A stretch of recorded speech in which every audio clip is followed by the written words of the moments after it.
Queridos irmãos, a paz do Senhor Jesus. Está começando mais um programa Escola Bíblica Dominical. E estamos muito felizes por poder contar com sua companhia neste dia. Esperamos que através da nossa programação, o seu lar seja alcançado pela preciosa graça do nosso Senhor Jesus Cristo. Você que nos acompanha pelo YouTube, pode a partir deste momento estar ativando o sininho para as notificações e também deixando aqui o seu like. Temos certeza de que esse vídeo será de grande edificação para a sua vida. Hoje estudaremos a lição de número 10, que tem como tema Só o Evangelho muda a cultura humana. Nesta lição, veremos uma definição de cultura, pontuaremos algumas características da cultura humana marcada pelo pecado. Estudaremos algumas considerações gerais sobre a cultura humana à luz das Escrituras. Notaremos como o cristão deve se relacionar com a cultura e, por fim, mostraremos o Evangelho influenciando a cultura humana. Você deseja aprender um pouco mais sobre este importante assunto? Então não saia daí.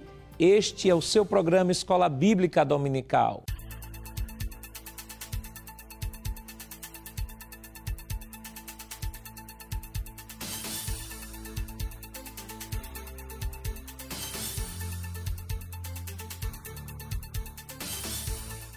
Vejamos o que nos diz o nosso texto áureo. Porque eles mesmos anunciam de nós qual a entrada que tivemos para convosco, e como dos ídolos vos convertestes a Deus para servir ao Deus vivo e verdadeiro. 1 Tessalonicenses, capítulo 1, versículo 9. A verdade prática nos diz: em consequência do pecado, não há culturas inocentes nem inofensivas, mas todas elas podem ser transformadas pelo Evangelho de Cristo. O objetivo geral de nossa lição é demonstrar que a cultura pode ser transformada pelo Evangelho. Os objetivos específicos da lição de hoje são três. Primeiro, definir a cultura. Segundo, descrever uma cultura dominada pela iniquidade.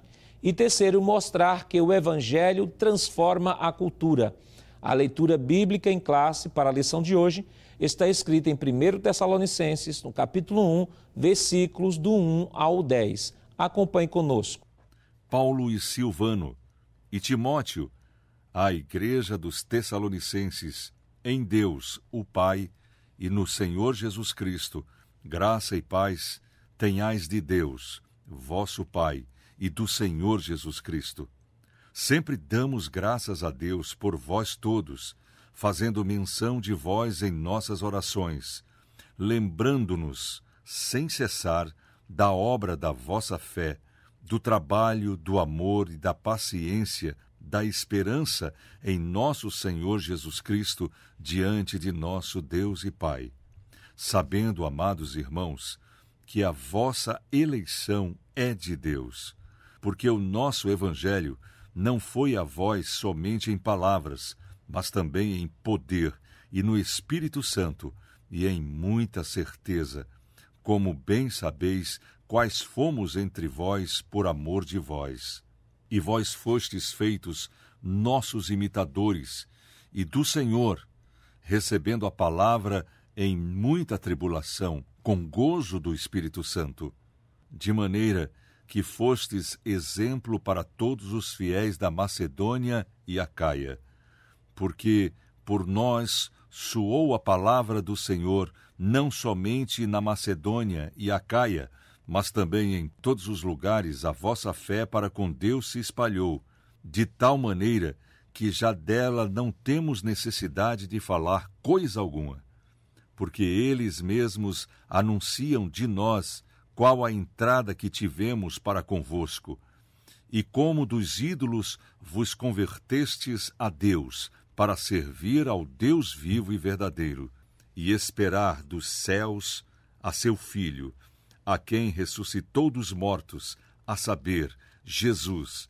que nos livra da ira futura. Para comentar a nossa lição hoje, contamos com a participação do presbítero irmão Alessandro Barreto. Pai do irmão Alessandro. A paz do Senhor, pastor Nando Jackson. E também do presbítero irmão Jonathan Lucena. Pai do irmão Lucena. A paz do Senhor, pastor Nando Jackson.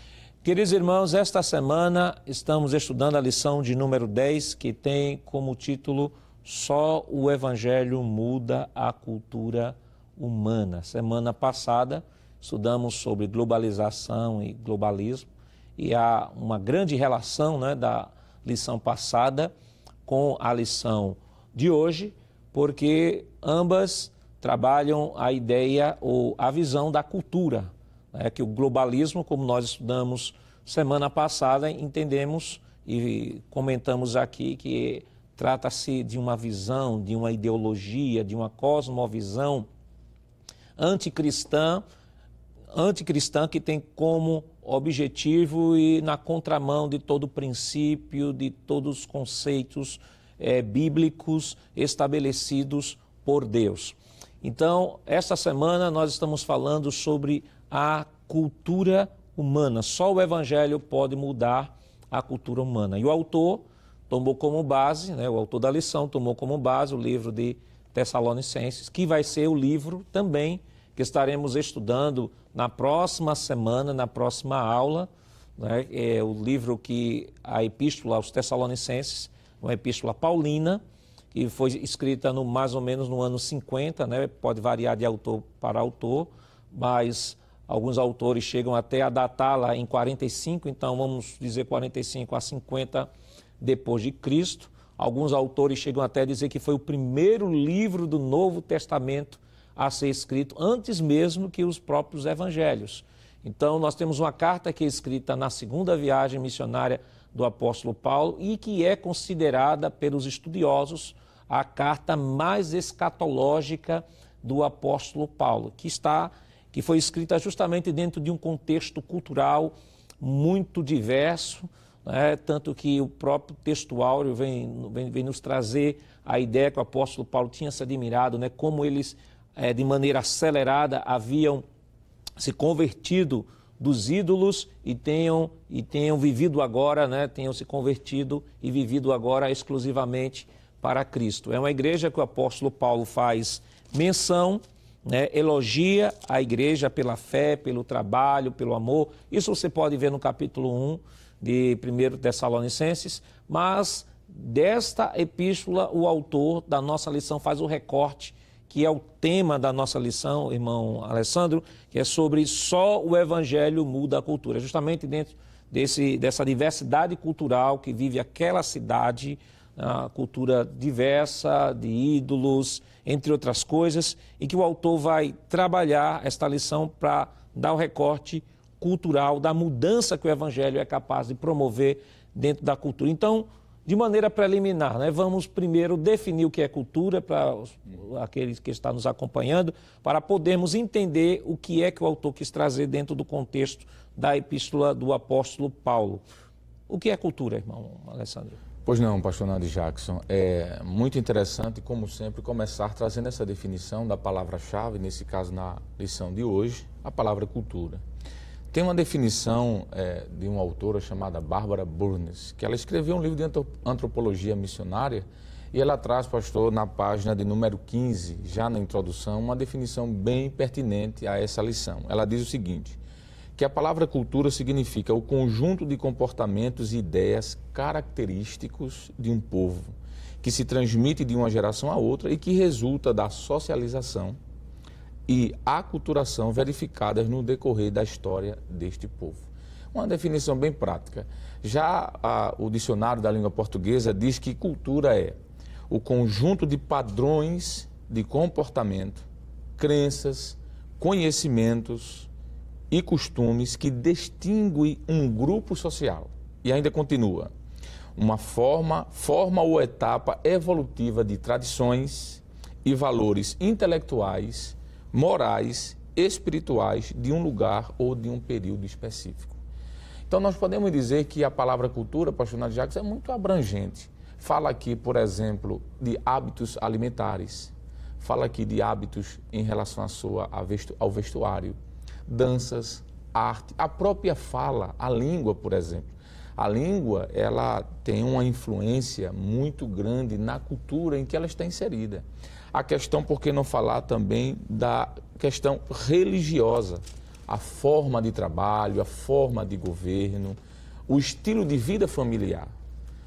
Cada cultura vai ter aspectos bem específicos daquela cultura, por exemplo, em relação à família, pais e filhos. E aqui nós podemos abrir já um parêntese e dizer que dentro das culturas há sim, por uma questão da herança do pecado, pastor Nadir Jacques, é bom já dizer isso, aspectos positivos, mas também negativos. Isso.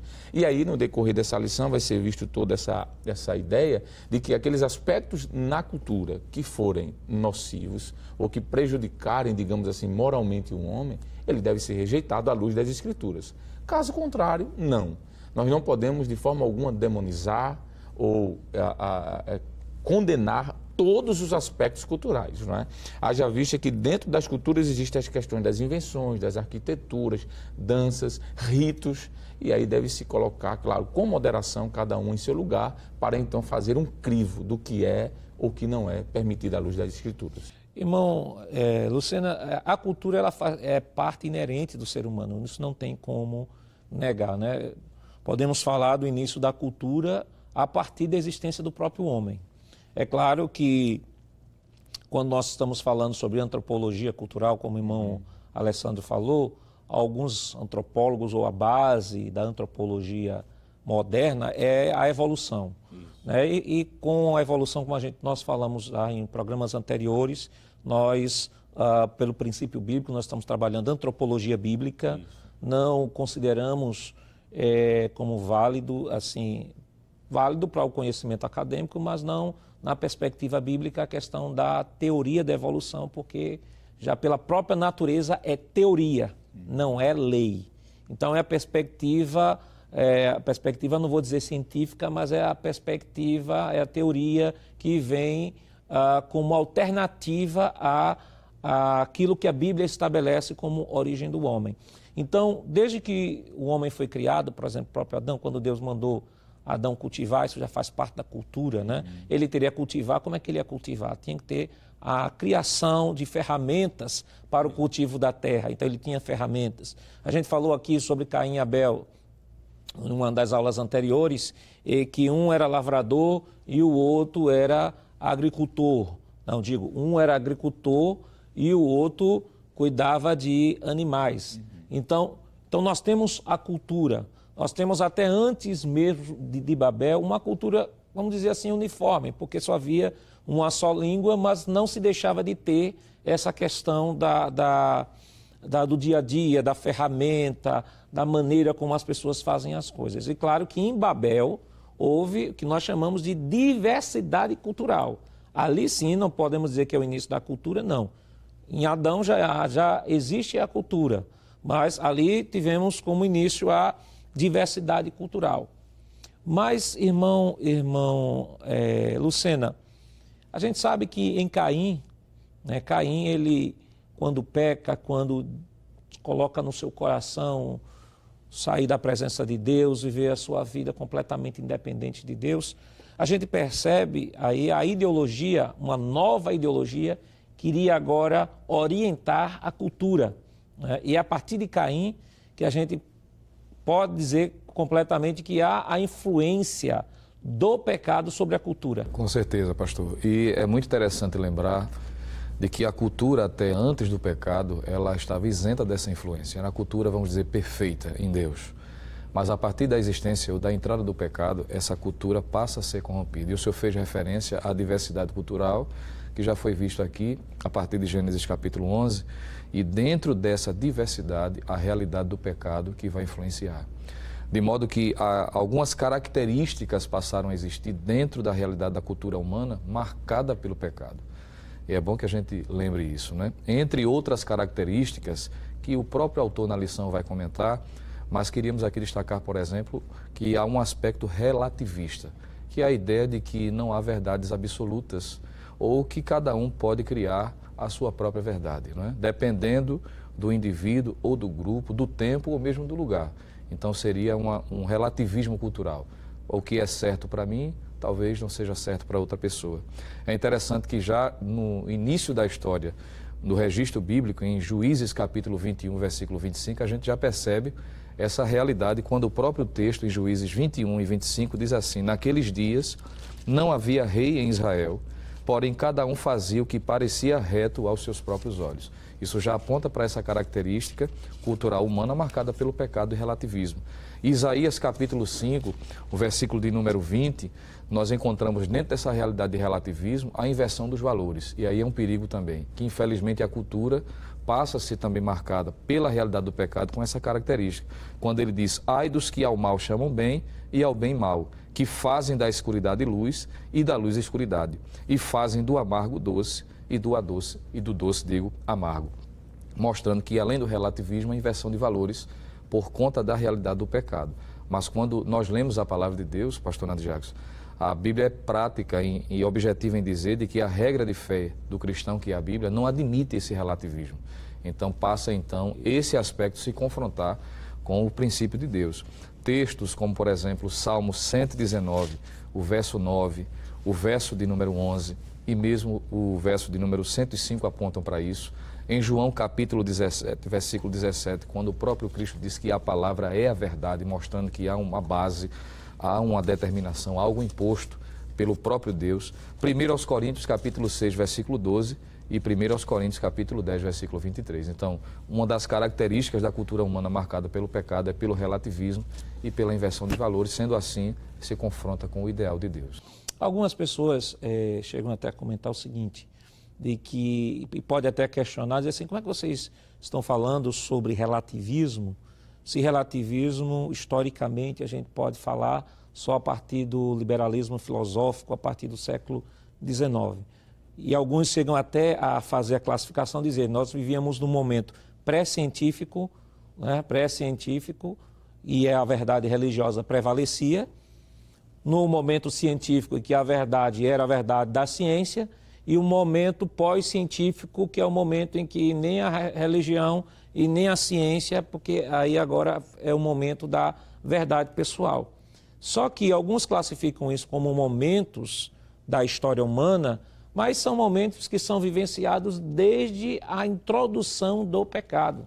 Porque aqui o relativismo, como já foi dito aqui, o profeta Isaías já falava sobre isso, o livro de Juízes já falava sobre isso, quando Caim coloca no seu coração de se desvencilhar dos princípios divinos e vivenciar uma vida, melhor dizendo, uma vida completamente diferente daquela cultura, como o irmão Lucena bem trouxe aqui, aquela cultura que não estava influenciada pelo pecado, de certa forma ele já estava trazendo o relativismo, né? O relativismo para a introdução cultural, como um fator de introdução cultural. Então, o relativismo não é um momento histórico do século XIX, ele sempre existiu. Agora, claro que nos diversos contextos históricos ele assume uma forma diferente, assume um contexto diferente. Mas o relativismo, ele sempre existiu na história da humanidade e é sobre isso que nós estamos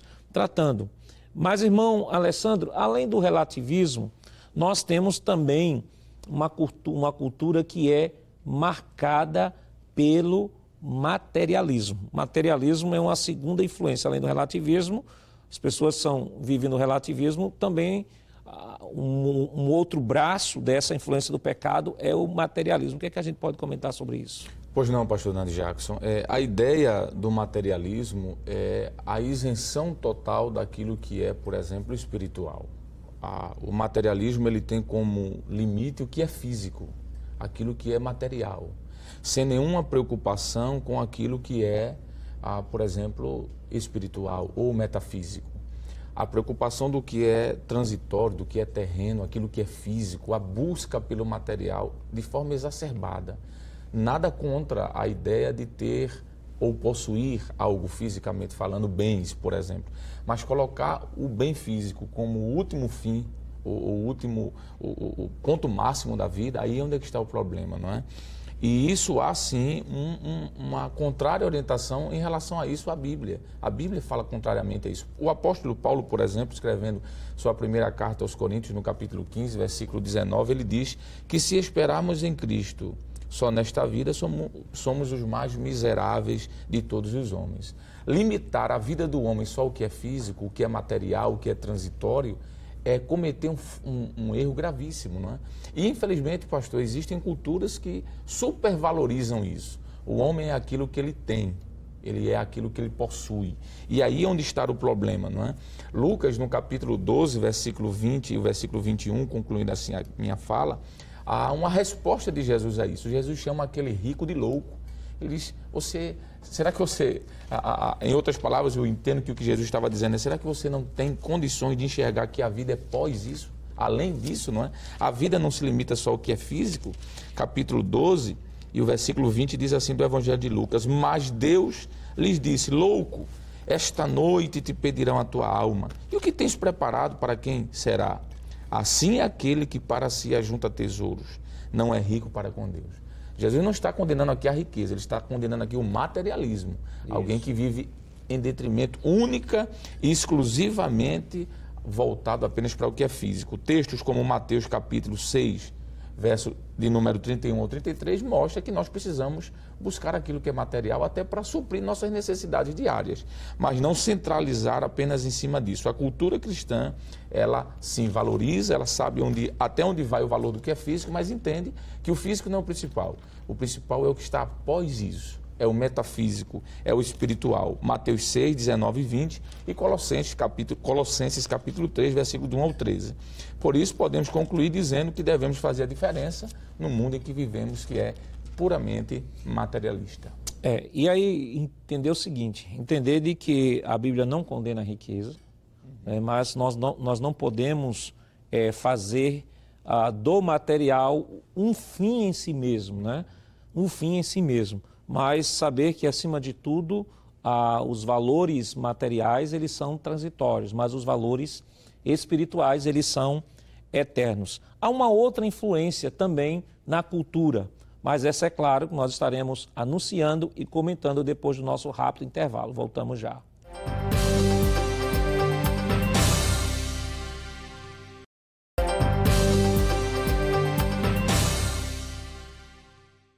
Queridos irmãos, estamos de volta em seu programa Escola Bíblica Dominical e nesta oportunidade estudando a lição de número 10 que tem como título Só o Evangelho muda a cultura humana. E no bloco anterior nós deixamos a seguinte pergunta, né? Ou melhor dizendo, nós trouxemos a informação sobre um terceiro elemento que influencia a cultura no pós-queda, né? Falamos aqui sobre o relativismo, falamos sobre o materialismo e há uma terceira influência na cultura pós-queda. Qual seria, irmão Lúcio, nessa terceira influência? Pastor, podemos afirmar, sem sombra de dúvida, que seria o que se é chamado de antropocentrismo, né? Ou seja, é a ideia ou a ideologia em que o homem é o centro de todas as coisas. E isso se choca também frontalmente ao ensino das Escrituras. O presbítero Alessandro fez referência no bloco anterior à parábola que Jesus contou, narrada em Lucas capítulo 12. Ele leu o versículo de número 20, mas eu me lembrei que versículos anteriores podem ser usados também para ilustrar essa ideia de o homem como centro. Expressões que esse homem usa, mostrando de que ele se coloca como centro de todas as coisas também. Quando em Lucas 12, versículo de número 18, ele diz assim, versículo 17 seria melhor. E arrazoava ele entre si, dizendo, que farei? Não tenho onde recolher os meus frutos. E disse, farei isto, derribarei os meus celeiros, edificarei outros maiores, e ali recolherei todas as minhas novidades e os meus bens, e direi à minha alma. Veja que ele sempre se coloca como sendo o centro, né? E isso é, infelizmente, algo que vem acontecendo ainda em nossos dias, em que a cultura da sociedade tem sido marcada também por isso. Inclusive, me permita dizer, essa influência cultural tem atingido até algumas igrejas evangélicas, que a mensagem já não é mais Deus como centro, é como se o homem fosse o centro também. E, inclusive, há mensagens ditas por alguns líderes, algumas pessoas que se dizem líderes, né, evangélicas, dizendo que tudo converge para o homem, quando a Bíblia, na verdade, não diz isso. Em Romanos capítulo 11, versículo 36, entre outras referências que a Bíblia apresenta, diz que Deus é o centro de todas as coisas, Cristo é o centro, não é? Aquilo que é chamado de teocentrismo ou cristocentrismo, como alguém queira dizer. Quando Paulo diz em Romanos 11:36, porque dele e por ele e para ele são todas as coisas. Glória, pois, a ele eternamente. Amém. Então, além do materialismo, o antropocentrismo, quero dizer, seria uma influência negativa que faz parte também da realidade da cultura humana marcada pelo pecado. Você tem o antropocentrismo marcando a cultura de um modo geral, né? E de um lado, influenciando a cultura de um modo geral, levando as pessoas até a nem sentirem necessidade de Deus. O homem é o centro de tudo, a minha vida, quem determina sou eu, é como o texto citado aí, né? Eu vivo para o sentido da minha existência é consumir aquilo que eu produzo, que eu trabalho, consumir, e o sentido da minha vida é esse. Não preciso de Deus, não preciso de religião, não preciso nada disso. E o outro lado é a influência que o senhor falou, né? Do antropocentrismo sendo introduzido dentro da cultura cristã. E aí, quando entra o antropocentrismo dentro da cultura cristã, né, e hoje é muito comum, os chamados os coachings espirituais, né?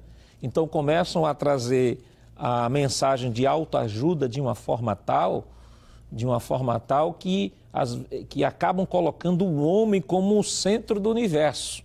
E quando, na verdade, é claro que a questão da estima, as pessoas têm que ter uma autoestima, isso é natural. Você tem que saber o valor que você tem diante de Deus, tem que saber você foi criado por Deus, é um ser criado por Deus. Deus tem algo especial na sua vida, mas você também tem que reconhecer o seu estado de pecado. E quanto mais você reconhece o seu estado de pecado, mais você entende o tamanho da graça de Deus sobre a sua vida, mas nunca colocar essas mensagens de autoajuda como sendo um fim em si mesmo, porque o mais importante é a mensagem do alto do que a mensagem da autoajuda, né? A mensagem do alto é a mensagem de cruz, é a mensagem de arrependimento, é a mensagem de reconhecimento de pecado, é a mensagem de rendição diante de Deus, adoração a Deus, e que o problema do mal, o problema das dificuldades na vida sempre existirão, mas a despeito de tudo isso, irmão Alessandro, Deus sempre estará conosco. Com toda certeza, pastor. Ligado a esses 3 pontos que já foi citado aqui como sendo características de uma cultura influenciada pelo pecado, que foi citado o relativismo, o materialismo e antropocentrismo, ligado a isso poderíamos citar, por exemplo, o próprio hedonismo, por que não citar o erotismo, o consumismo, o pluralismo religioso, liberalismo, o pragmatismo também, que vem de alguma forma estar ligado ao relativismo. E quando o presbítero estava falando sobre antropocentrismo, eu lembrei do capítulo 4 de Daniel, quando Nabucodonosor é um exemplo dessa cultura caída. Ele olha e diz: a Babilônia que eu construí, a minha glória, o meu reino, o meu poder. E o texto diz que Nabucodonosor tem um sonho em que a árvore é cortada e Daniel interpreta esse sonho para ele e diz: és tu esta árvore. Agora te arrepende, desce desse altar que tu construíste. Ainda dá tempo, há 1 ano. Deus deu um tempo de 1 ano e ele continuou. Veja, quando a cultura ela é influenciada pelo pecado e o homem está nessa cultura, ele é cego de Deus às vezes. Se vem a mensagem, se fala a mensagem, mas e o texto diz que ele caiu. E depois que ele cai, que levanta-se depois de 7 tempos, 7 períodos, aí é uma discussão de quanto tempo foi isso exatamente. O texto diz que ele olha para o céu. Essa cultura caída, antropocêntrica, relativista, egocêntrica, hedonista de Nabucodonosor, que retrata hoje, pastor, de alguma forma, a cultura que nós estamos vivendo. Diz o texto que ele olha para o céu e glorifica, e exalta e engrandece a Deus. E é isso que a Bíblia mostra, que o centro da cultura tem que ser voltado para Deus. Deus é quem é o autor de criador de todas as culturas, de todos os povos, e é Ele que deve ser, com toda certeza, adorado.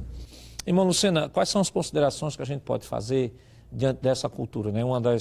Além, acrescentando a lista, né, daqueles 3 primeiros, que é a base, né, que é o relativismo, materialismo, antropocentrismo.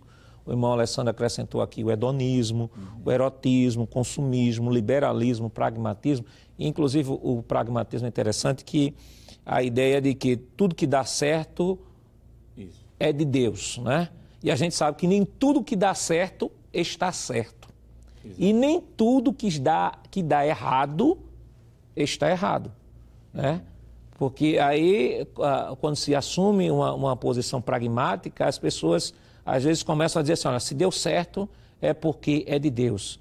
Se as coisas estão dando certo, e às vezes até o princípio é um princípio que quebra um princípio divino, mas se deu certo, se fez aquela simpatia, se aconteceu da maneira como a pessoa esperava, então a mão de Deus está ali, quando na verdade isso faz parte da cultura caída, de que nem tudo que dá certo está certo e nem tudo que dá errado está errado. Verdade, pastor. E quando essa cultura contradiz as Escrituras, toda independente deve ser rejeitada e combatida respectivamente. A gente precisa entender, já foi lembrado aqui, já foi dito, que a cultura quanto à sua origem está em Deus, enquanto não havia a existência do pecado, perfeito. Mas a partir da influência do pecado, essa cultura precisa estar em harmonia com aquilo que está na palavra do Senhor. É interessante notar de que desde o Antigo Testamento, Deus teve o cuidado, principalmente na introdução dos hebreus à terra prometida, de prepará-los para que eles não se deixassem levar por costumes de pessoas ou de civilizações que já habitavam aquela terra, para que não houvesse uma influência negativa. Isso pode ser visto, por exemplo, em Levítico, capítulo 18, versículos de 24 a 29, onde pessoas já tinham sua cultura, costumes, hábitos, mas esses hábitos estavam de forma frontal combatendo os princípios de Deus. Cultura relacionada à religião, à idolatria, à crueldade, e esses povos observavam isso. E Deus, nesse texto e em outros, mostrou a necessidade de repudiar. Há casos em que o Antigo Testamento diz de que situações em que a cultura inteira deveria ser repudiada e destruída. Isso é visto também.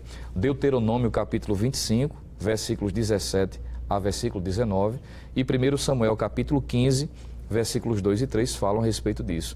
Os filhos de Israel deveriam cumprir o mandamento até mesmo de, nos mínimos detalhes, seguir o padrão de Deus. Por exemplo, se lermos Levítico 19, 27, há uma recomendação que até o corte do cabelo do israelita não deveria ter o aspecto arredondado e nem danificar as extremidades da barba.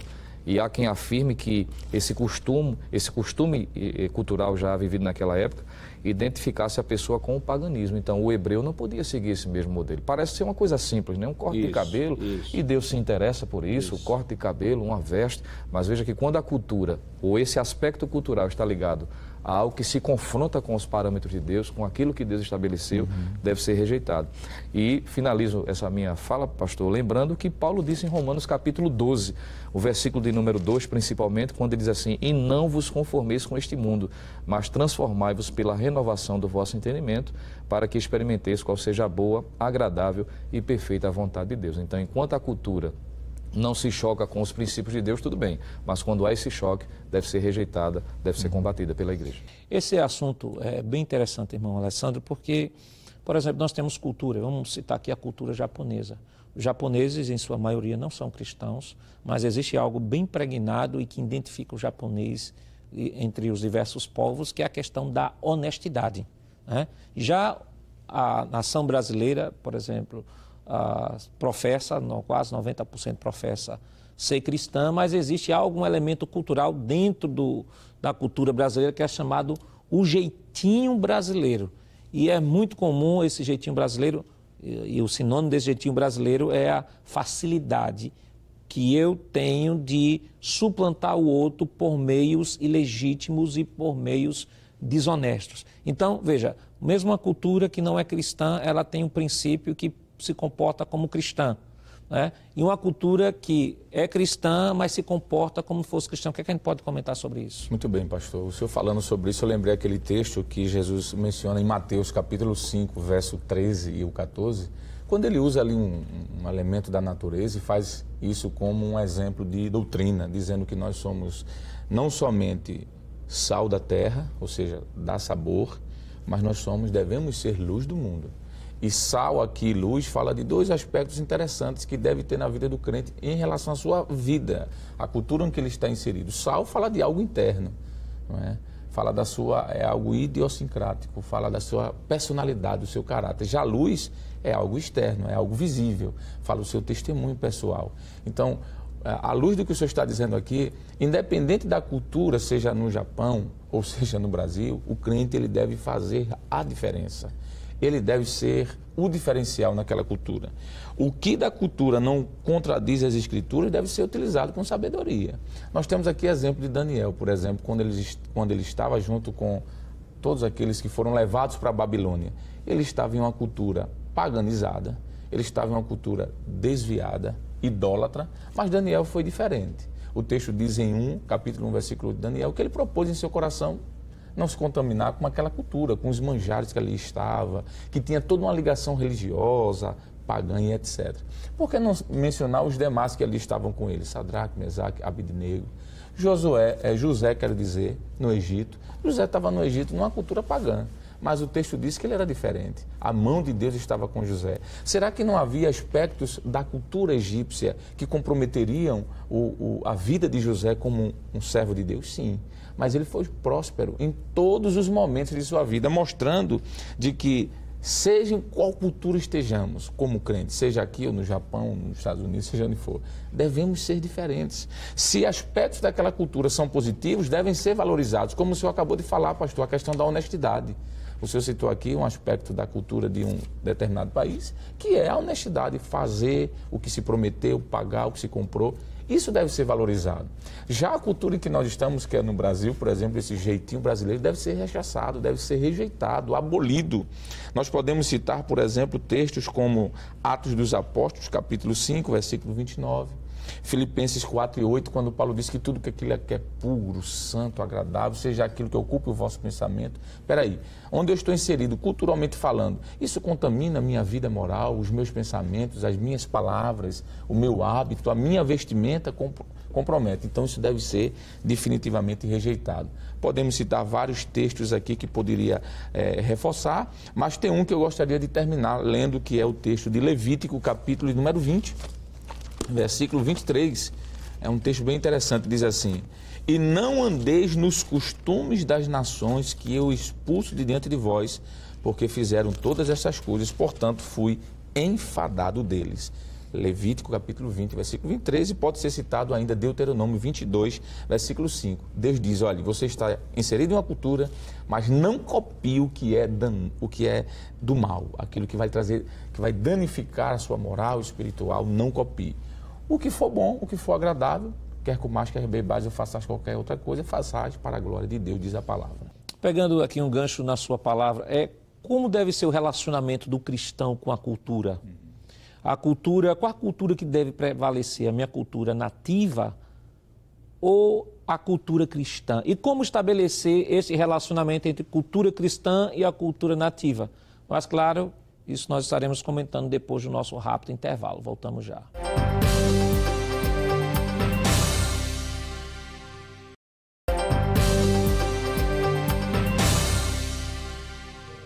Queridos irmãos, estamos de volta em seu programa Escola Bíblica Dominical para o último bloco da lição de número 10 que estamos comentando esta semana, que tem como título Só o Evangelho muda a cultura humana. E ficamos de comentar neste bloco qual é a relação, do crente com a cultura.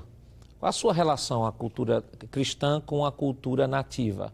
Irmão Lucena, devo seguir a cultura nativa ou a cultura cristã? E quando ambas se chocam, qual cultura deve prevalecer? Pois não, pastor. Eu achei interessante uma fala do presbítero Alessandro quando ele disse que o cristão deve usar de sabedoria para saber se relacionar dentro dessa realidade, não é? Já vimos aqui que nem tudo da cultura é satânico ou diabólico. Já foi dado o exemplo de Daniel, José e outros personagens. E quando lemos a palavra de Deus, em especial no Novo Testamento, nós encontramos alguns exemplos que servem como referencial para o crente saber se relacionar dentro da realidade cultural. Por exemplo, o próprio apóstolo Paulo, um homem que era dotado de muito conhecimento e conseguia trafegar com muita facilidade nos corredores da intelectualidade, diante das realidades políticas, e ele sabia a forma correta de se portar, de falar, o conhecimento. Existe, por exemplo, em Atos 17, quando a gente lê do versículo 15 em diante, até o versículo de número 31, por exemplo, aquele texto clássico em que ele está no Areópago, né, em Atenas, e ali discutindo com pessoas de alta intelectualidade, mas Paulo consegue falar. Então veja que ele tem conhecimento. Ele tem conhecimento da cultura em que ele está inserido. Ele vai citar, por exemplo, até pensadores que se destacavam na época. Já que aqueles que ali estavam não tinham conhecimento das Escrituras, podemos assim dizer, então Paulo se utiliza da cultura para pregar o Evangelho. Ele vai citar, por exemplo, Epimênides, Cleanto. Em 1 Coríntios capítulo 15, versículo 33, ele cita Menandro, que eram pessoas conhecidas daquela cultura. Ele se apropria de pensamentos que poderiam ser utilizados para chegar ao Evangelho. Não há nenhum problema nisso. Mas é interessante perceber que quando Paulo entende que há aspectos culturais que se chocam com a verdade do Evangelho, deve ser rejeitada, não pode ser negociada. Por exemplo, 1 Coríntios capítulo 6, a gente citou, ainda que não lendo o texto, versículo de número 12, Paulo diz assim: todas as coisas me são lícitas, mas nem todas as coisas convêm. Todas as coisas me são lícitas, mas eu não me deixarei dominar por nenhuma. E dentro desse contexto, ele está se dirigindo à igreja de Corinto, uma igreja influenciada pela cultura grega, e entre os aspectos culturais está a realidade de considerar o corpo, não é, algo de menos valor, ou de pouca importância, ou de nenhuma importância. E dentro desse contexto, Paulo vai dizer, não, esse aspecto cultural a gente não pode assimilar, porque isso se confronta com o ensinamento das Escrituras. Aí ele vai dizer, fugir da prostituição, versículo 18, capítulo 6 de 1 Coríntios. Todo pecado que o homem comete é fora do corpo, mas o que se prostitui peca contra o seu próprio corpo. Ou não sabeis que o nosso corpo é o templo do Espírito Santo que habita em vós, proveniente de Deus, e que não sois de vós mesmos. E ele finaliza no versículo 20 dizendo, porque fostes comprados por bom preço, glorificai, pois, a Deus no vosso corpo e no vosso espírito, os quais pertencem a Deus. Então, quando a cultura não compromete, ele se utiliza, aproveita-se do aspecto cultural para apontar para Cristo. Mas quando ele entende que há aspectos dessa cultura que se chocam os princípios de Deus, ele rejeita, ele combate. E o crente precisa ter essa facilidade de se relacionar, não satanizando tudo na cultura, mas sendo prudente para não se deixar dominar por aspectos que já foram destacados aqui e comprometer a verdade do Evangelho. E quando nós, irmão Alessandro, nos deparamos com essa fronteira, né? Com essa fronteira que é a cultura, entre a cultura humana e a cultura cristã, que, como já falamos aqui, há elementos na cultura humana que não são condenáveis, sim, que podem, mesmo cristão, mesmo sendo cristão, ele vivenciar. Há coisas que têm influência, por exemplo, o irmão Lucena citou aqui a questão da prostituição, a gente falou aqui da desonestidade. Isso. São coisas que são elementos que se introduziram pós-queda e que não devem fazer parte do cristão, ainda que sua cultura, ainda que todo mundo faça, o cristão vai na contramão disso. E essa fronteira é uma fronteira que deve ser bem estabelecida na vida do cristão, para que ele possa, assim como o apóstolo Paulo, transitar sem se contaminar. Perfeitamente, pastor Nadi Jackson. O texto que o presbítero Jonatas Lucena leu, capítulo 6 de 1 Coríntios e o versículo 12, é interessante porque aqui Paulo traz princípios que tem tudo a ver com a sua pergunta. Se vou reler esse texto, é importante, quando ele diz, todas as coisas me são lícitas, isso é o princípio da licitude. A pergunta é lícito, mas isso vai ser algo bom, mesmo entre aspas, dentro de uma cultura sendo entendido como lícito? Por exemplo, a cultura do nosso país, há o hábito de consumir álcool, bebidas alcoólicas. Dentro de uma perspectiva social brasileira, até certo limite, consumir álcool é algo lícito. Ninguém vai ser preso porque está tomando uma bebida alcoólica aqui ou ali. Mas a pergunta apesar de ser lícito dentro dessa cultura, vai me fazer bem? Então é isso que tem que ter esse crivo. Cigarro, né? Perfeitamente. Uma droga então o lícita. princípio, exatamente, pastor, o princípio da licitude. Aí ele diz, mas nem todas as coisas me convêm, princípio da conveniência. É lícito, mas não é conveniente. E ele continua assim, todas as coisas me são lícitas, mas não me deixarei dominar por nenhuma delas. E no capítulo 10 deste mesmo livro, versículo 23, Paulo retoma, só que ele usa duas palavras que nesse versículo aqui ele não colocou. Ele diz assim, todas as coisas me são lícitas, princípio da licitude, mas nem todas me convêm, princípio da conveniência. Mas aqui ele diz, todas as coisas me são lícitas, mas nem todas me edificam. Então ele traz um outro princípio aqui, que é o princípio da edificação. Perfeito. É lícito, mas não me edifica. Então, culturalmente falando, isso vai ser rejeitado. O maior exemplo disso, pastor, é Jesus. Jesus, o apóstolo Paulo também, mas Jesus é o crivo maior. A gente vai ver, por exemplo, Jesus participando de vários aspectos culturais. Ele foi circuncidado ao 8º dia.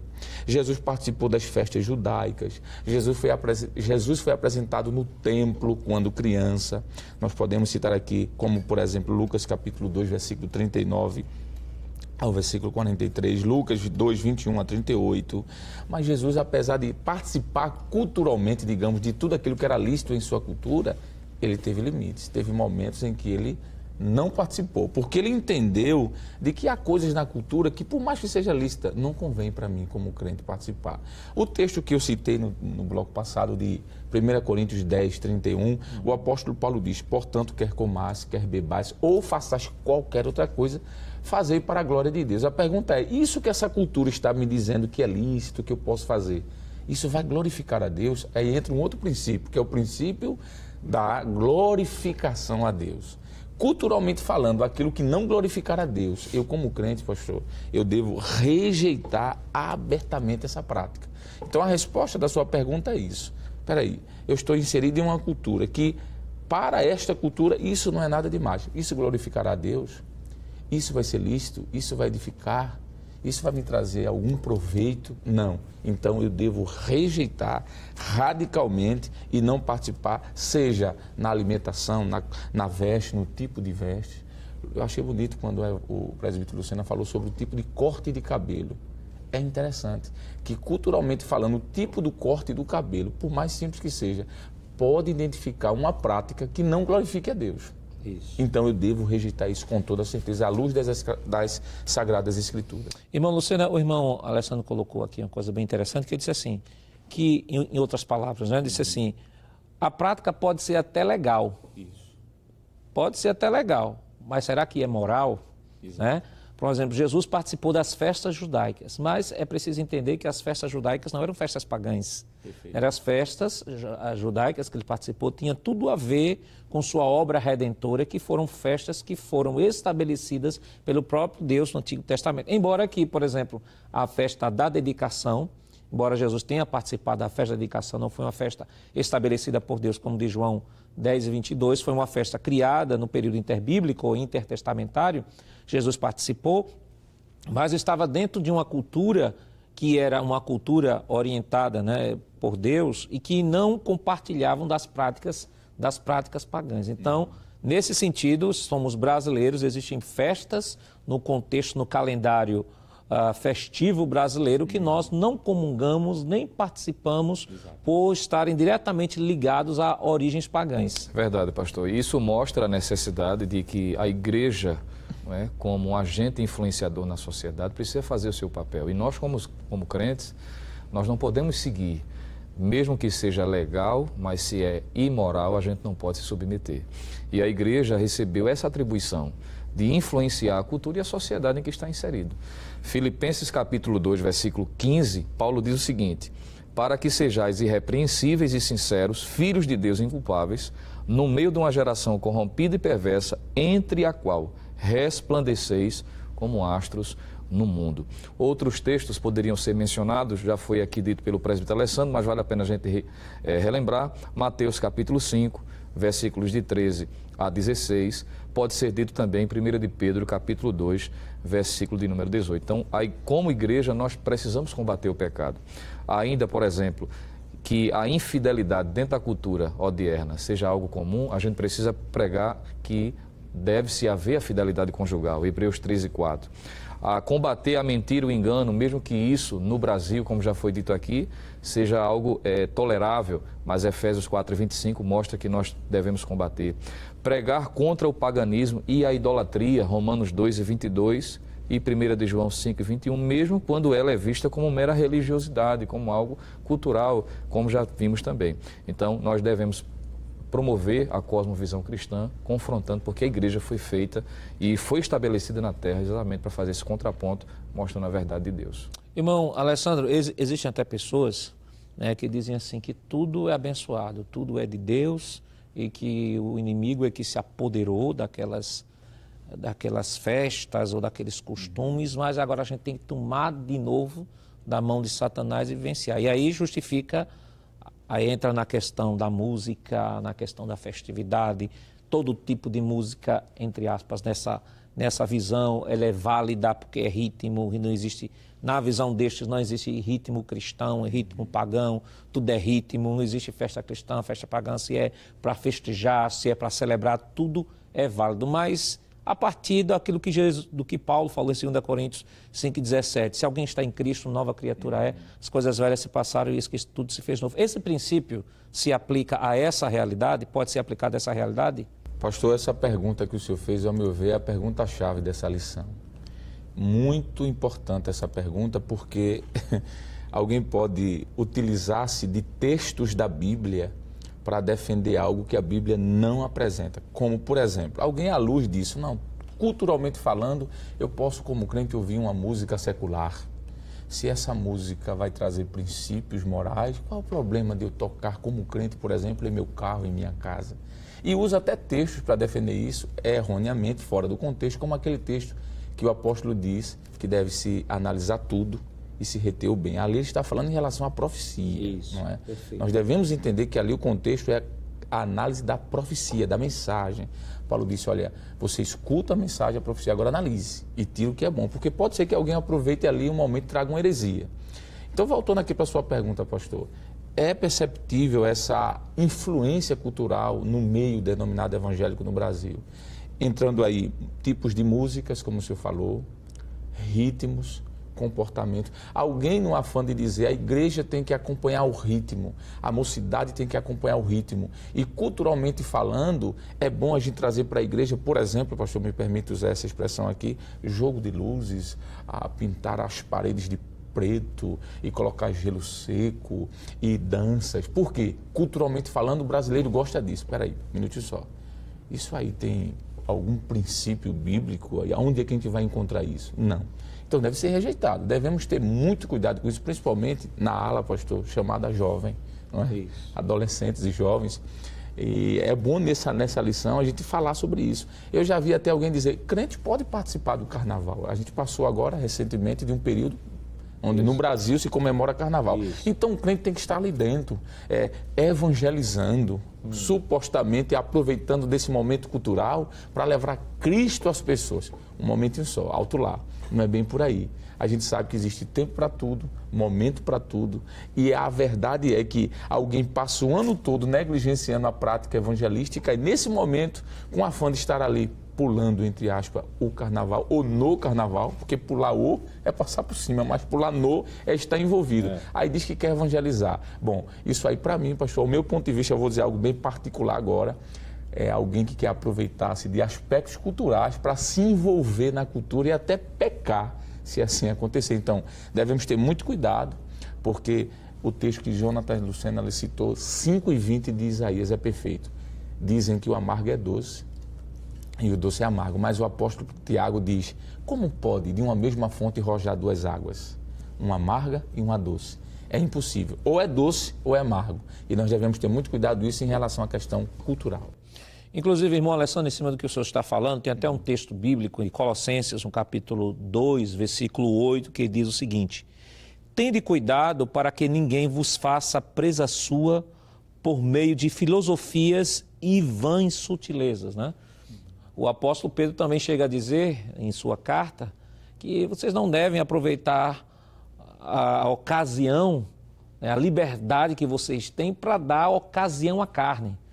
Então, as pessoas às vezes utilizam esses aspectos culturais para tentar justificar sua prática e dizer assim que pode. Só que há uma cultura, uma contracultura, como o nosso pastor sempre utiliza esse termo, né? Há uma contracultura, que é a cultura cristã. E o que eu acho interessante é que nesse período, né, que passamos, né, que tivemos, que é o chamado período do Carnaval, a Igreja Evangélica Assembleia de Deus aqui no estado de Pernambuco, sob orientação do nosso pastor-presidente, em todas as cidades do estado, região metropolitana do Recife, organiza um trabalho onde durante este período a igreja fica reunida, aprendendo doutrinas bíblicas e o que mais interessante, né, nós como obreiros somos escalados, né, irmão Alessandro, irmão Jonathan Lucena, eu e outros obreiros que somos escalados para esses eventos, uma coisa que a gente percebe é a presença maciça da juventude nesses eventos. São eventos que são realizados em ginásios, são eventos que são realizados em grandes congregações de 800, 1.000, 1.200 pessoas, 2.000 pessoas, as congregações cheias, lotadas de jovens com sede da palavra. Isso sim é um verdadeiro avivamento, é um momento de se aproveitar esse período que o mundo está indo de mal a pior para promover a edificação da sua igreja e, sobretudo, do que o irmão Alessandro aqui bem colocou, né, desta fase da vida, né, que é a juventude, que é a adolescência e a juventude. Que Deus continue lhe abençoando em nome de Jesus. Queridos irmãos, depois de uma lição tão maravilhosa como essa, vamos orar ao Senhor. Irmão Alessandro, vamos orar? Não, pastor, pois não. Querido Deus, queremos neste momento, Senhor, te engrandecer por tua palavra que lemos, que estudamos e que fomos certamente edificados por ela. Nosso desejo é que a tua boa mão continue estendida, Senhor, abençoando a cada um que está nos ouvindo, nos assistindo, seja pela TV ou pela internet, ó Deus, que as famílias sejam abençoadas. Nós queremos pedir uma bênção especial, mais uma vez, sobre a Rede Brasil de Comunicação, este veículo, Senhor, que tem transmitido a Tua Palavra e influenciado culturas, Senhor, no mundo inteiro. Abençoa mais uma vez a superintendência das escolas bíblicas dominicais, Teu servo, pastor Nadir Jackson, a equipe que ali lhe auxilia, Teu servo, Senhor, nosso pastor presidente, pastor Ailton José Alves, pastor Ailton Júnior, vice-presidente, bem como toda a diretoria da Tua igreja e aqueles que nos acompanham, Senhor, que as Tuas boas mãos estejam sobre todos, em nome de Jesus. Amém. Chegamos ao final de mais um programa. Hoje estudamos a lição de número 10 com o tema Só o Evangelho muda a cultura humana. Na próxima semana veremos a lição de número 11, que tem por título O Homem do Pecado. O programa Escola Bíblica Dominical vai ao ar na TV toda sexta e sábado às 22 horas e no domingo às 7h30 da manhã e também está disponível em nosso canal no YouTube, Rede Brasil Oficial. Obrigado por sua companhia e até o próximo programa, se Deus nos permitir. Que a graça do nosso Senhor Jesus Cristo, o amor de Deus nosso Pai, a comunhão do seu Santo Espírito esteja com todos hoje para todo sempre. Amém.